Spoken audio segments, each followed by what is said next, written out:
राज ठाकरे सुद्धा धारावीसाठी आता मैदानात उतरणार असल्याचं कळतंय।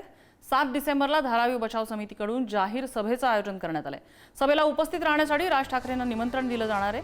धारावी बचाव समितीची आदित्य ठाकरे यांच्याशी चर्चा झाली आणि आदित्य ठाकरे सभेत सहभागी होणार आहेत।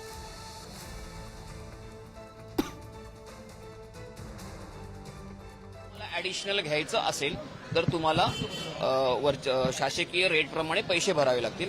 हे अन्यायकारक आहे आणि त्याच्यामध्ये डिडक्शनही त्यांनी 10%, 20%, 30% असं केलेलं आहे। तर हे अन्यायकारक आहे, याच्यावर तुम्ही एक योग्य मार्ग काढायला हवा असं त्यांना आम्ही सूचित केलेलं आहे। त्यांनी सकारात्मक उत्तर दिलेलं आहे।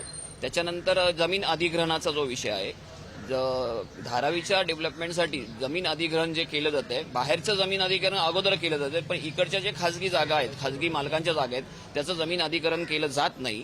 पुन्हा त्यांना त्याचा परतावा जो द्यायला पाहिजे तो परतावा केवळ 25% दिला जातोय, तो थोडा वाढवून मिळावा